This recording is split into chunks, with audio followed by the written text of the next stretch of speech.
Cooling fan para sa laptop ba ang hanap mo? Yun pumatak na.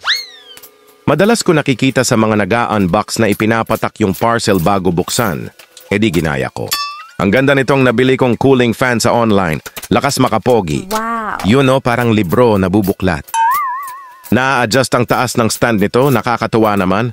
Parang bibilis akong magtrabaho pag ganito ang cooling fan. Yun o! Hanep sa Flex.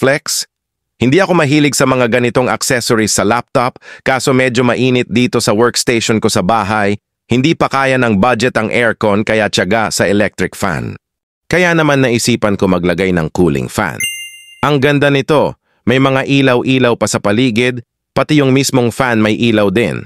Mas maganda ito tingnan kung umiilaw din ang keyboard mo. Pwede mo rin i-adjust yung lakas ng fan nito, depende kung gaano kalakas mag-init yung laptop mo. Pwede mo rin baguhin ang kulay ng ilaw. Pwedeng naka-steady lang, pwede rin naman parang Christmas light. Kung nag-aalala ka rin sa laptop mo na baka mag-overheat, lalo na kung sobrang sipag mo magtrabaho, abay subukan mo ito. Warning ko lang sa'yo, medyo babagal ka magtrabaho dahil mayat maya, panay ang tingin mo sa cooling fan dahil sa ilaw-ilaw. Check mo lang sa comment section kung saan mo mabibili ito.